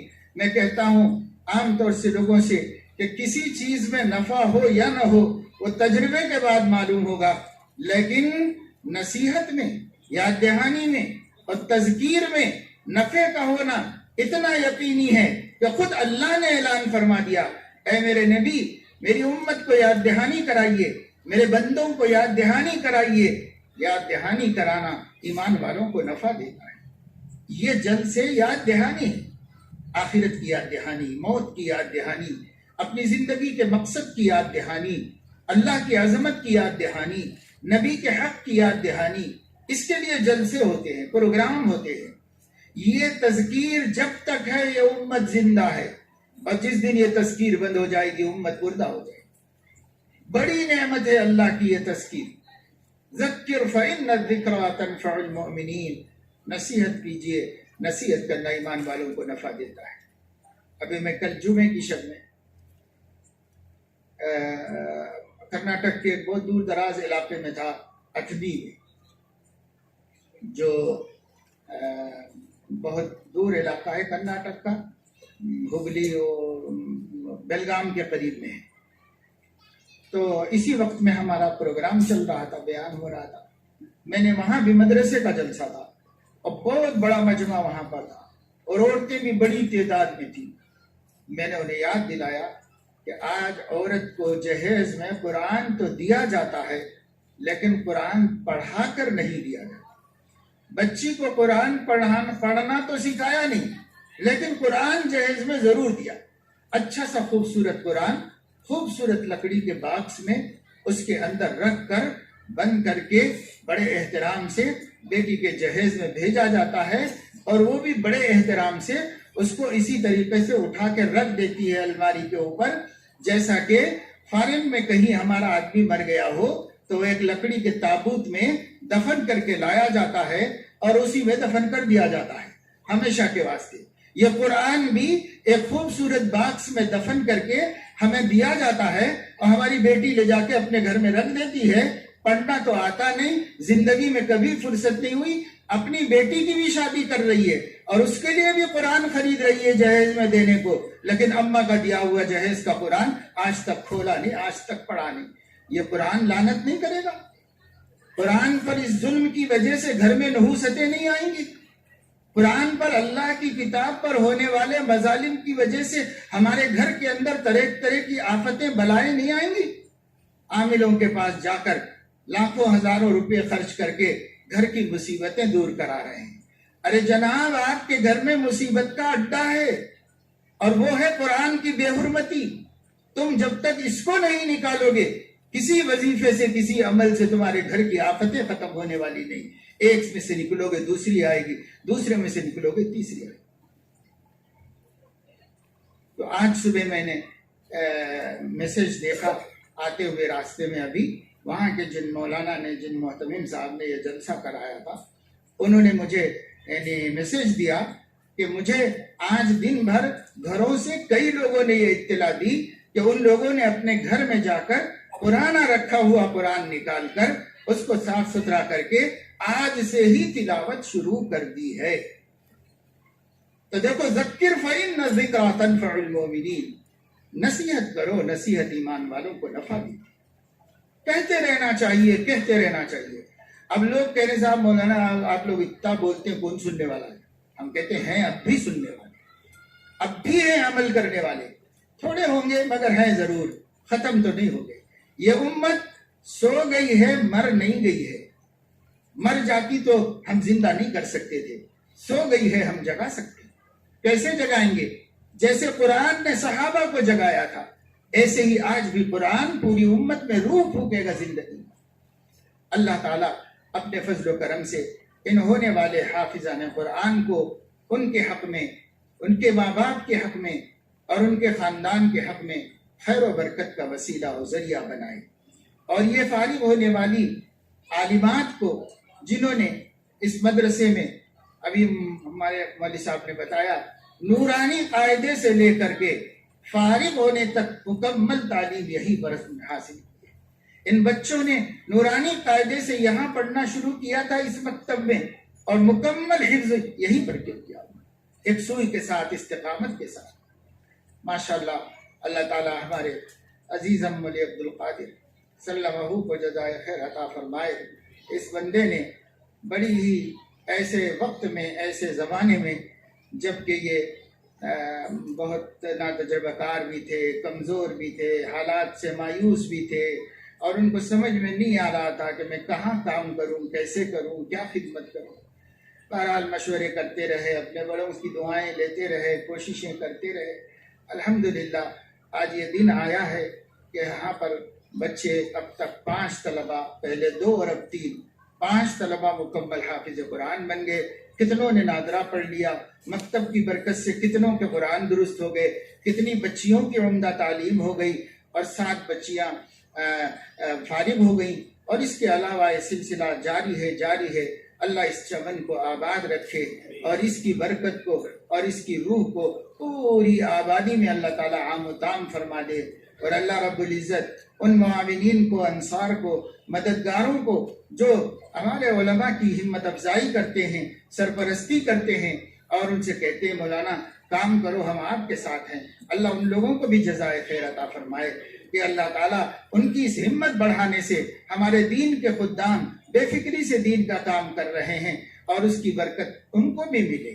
جتنے بچے حافظ بنیں گے، مدرسے کے چلانے میں ہمت دلانے والے، ساتھ دینے والے، پیسہ خرچ کرنے والے، اچھے برے میں ساتھ رہنے والے، ان سب کو، بچوں کو حافظ بنانے کا برابر ثواب ملے گا، سب کے برابر، مولوی صاحب کے برابر ملے گا، ناظم صاحب کے برابر ملے گا، سب کو ملے گا۔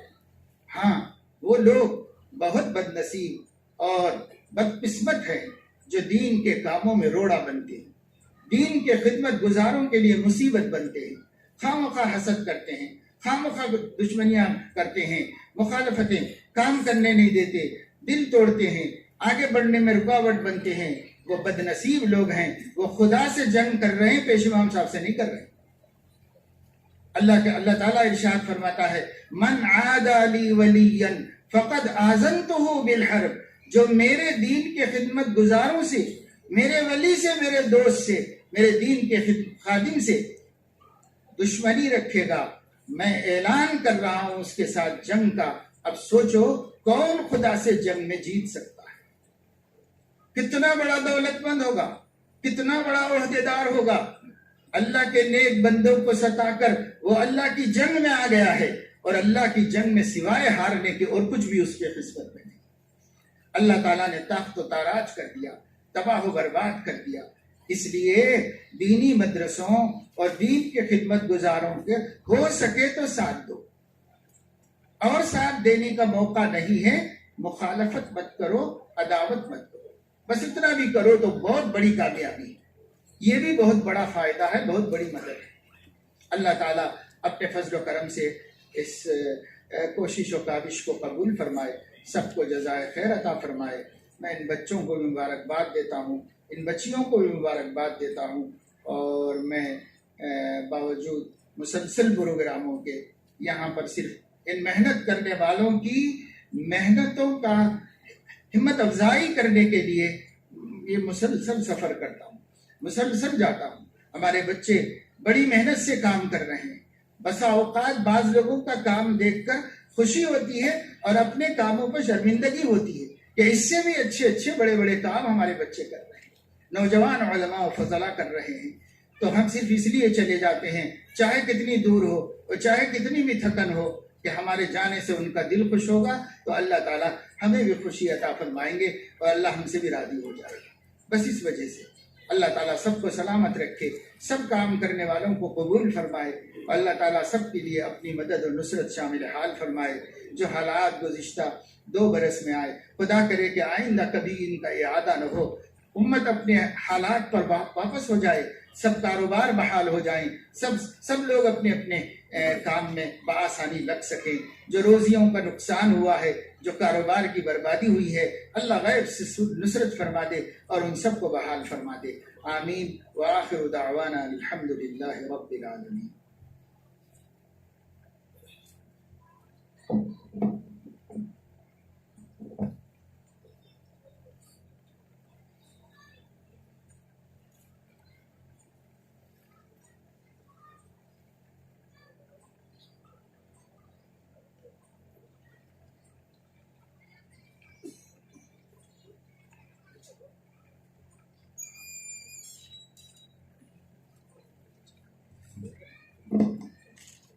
آگے طرف کرسیاں لے کے آگے بیٹا، تم تینوں سامنے آ جاؤ، قرآن تمہارے پاس رہنے دو،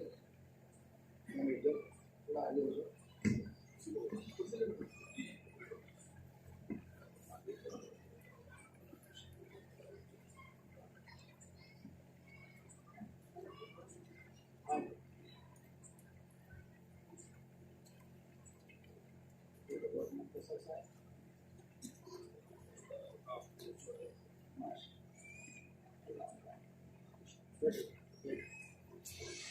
أعوذ بالله من الشيطان الرجيم.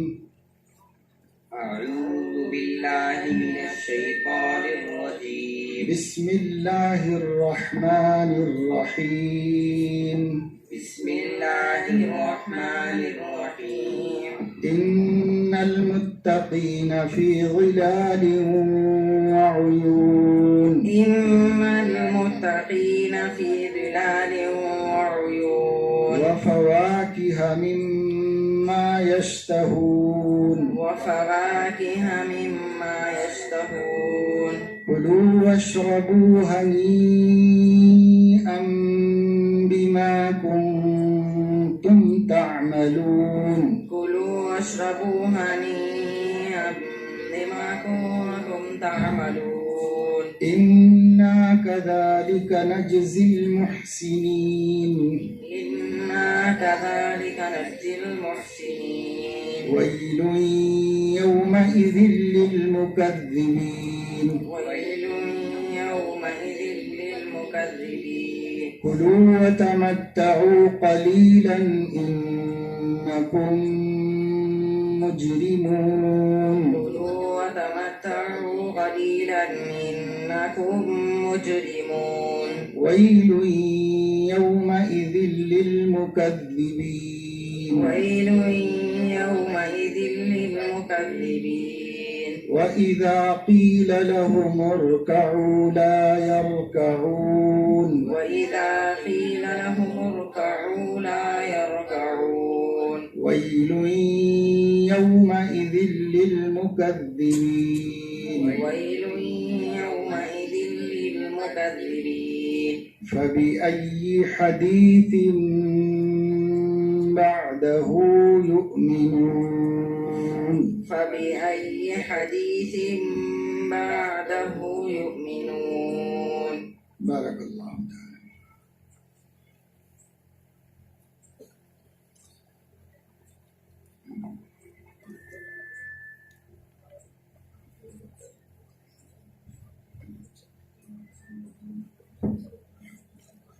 اچھا، ماشاء اللہ تعالی ہمارے ساتھ ہمارے حافظ محسن بخش صاحب بھی شریک جلسہ ہیں، اور یہاں تانڈور میں بہت بڑی تعداد حفاظ کی نور العلوم میں ان کے زمانے میں فراغت کا شرف حاصل کر کے کام دین کے کر رہے ہیں، وہ سب تلا میں مل کر کے ان کا استقبال کرنا چاہتے ہیں اور ان کی تہنیت کرنا چاہتے ہیں. اللہ تعالیٰ قبول فرمائے.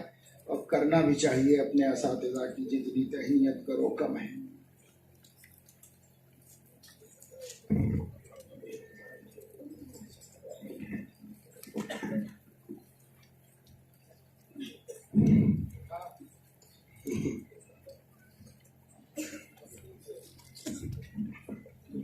آپ حضرات جو ہے خوش فہمی مت آئیے. یہ میرے استاد محترم ہیں، شیخ و پیر ہیں میرے، ان سے سب ملا ہے. میں یہ بات ذہن میں رکھیے، یہ سب کھیت ان کے ہی خاموشی کے پودے ہیں. اللہ تعالیٰ شان و بڑوں کی قدر نصیب فرمائے. ہمارے امام صاحب کی ایک بہت بڑی خصوصیت ہے کہ جس وقت تانور میں ایک حافظ کو لانے کے لیے پورا تانور مل کے نامپلی اسٹیشن جاتا تھا تراویح پڑھانے کے لیے، اس وقت مدرسہ نور العلوم یہاں کا جو سب سے قدیم ادارہ ہے، اس میں ماشاءاللہ مول صاحب فیض العلوم سے اور وہاں کے بزرگوں کے مشورے سے یہاں آئے. تقریباً جتنے پرانے حفاظ ہیں یہاں پر، علماء ہیں، سب مول صاحب کی تربیت اور مول صاحب سے پڑھے ہیں. یہ ایک اچانک موقع آیا تو پورے حفاظ اچانک یہاں وقرآباد اور آس پاس سے پورے تشریف لائے، حیدرآباد سے بھی آئے ہیں. تو بالکل اچانک 2-4 دن میں یہ لوگوں نے مشورہ کر کے طے کیا. جیسے ابھی حضرت نے کہا کہ استاذ کے لیے اعزاز، ہم تو کیا ہے بس اعزاز ہی پیش کر سکتے ہیں اور دعا دے سکتے ہیں. اور اس لیے یہ پورے جو اس وقت کے علماء ہیں وہ اپنے زمانے طالب علمی کو یاد کر کے اب حضرت کو ایک تہنیت پیش کر رہے ہیں. میں تمام مدرسہ نور العلوم میں پڑھے ہوئے علماء سے گزارش کرتا ہوں کہ وہ آئیں اور مول صاحب کی تہنیت. حضرت ناظم صاحب کو بھی تہنیت پیش کی جا رہی ہے. ہمارے علاقے کے میں جیسے پہلے بیان میں بھی بتلایا کہ پورے شاگرد یہاں پہ جتنے علماء ہیں اس میں 90% علماء ادارہ اشرف العلوم سے پڑھے ہوئے ہیں. 90 کا 95% میں کہہ سکتا ہوں سب ادارہ اشرف العلوم سے عالم بنے ہوئے ہیں. یہ ان کے بھی طرف سے حضرت کو تہنیت پیش کی جا رہی ہے.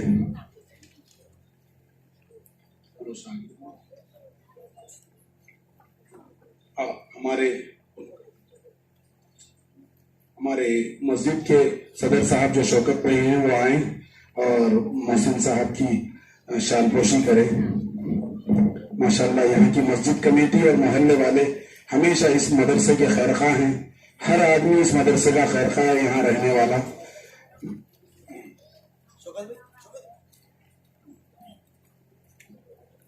بہت قدیم طلبہ ہیں جو طلبہ اس وقت 2-3 پیڑھی کو حافظ بنا چکے ہیں، جو ماشاءاللہ امن صاحب کے سے پڑھے ہوئے ہیں.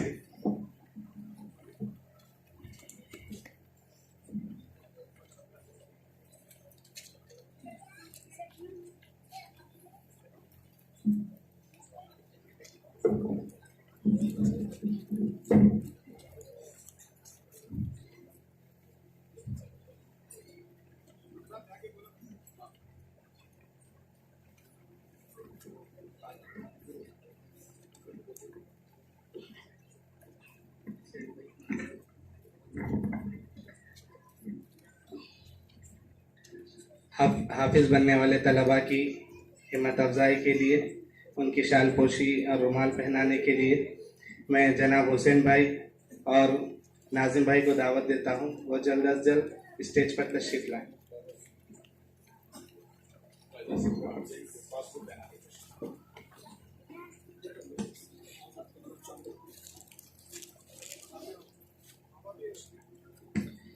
اور بابا بھائی بھی شیخ عدنان کی شال پوشی کرنے کے لیے تشریف لائیں.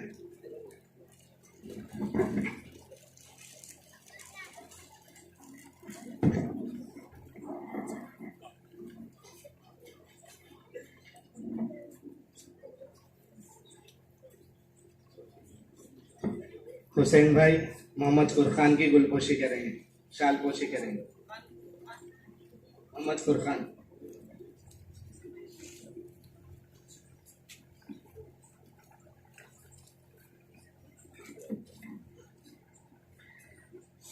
ناظم بھائی عبد الماجد کی شال پوشی کریں.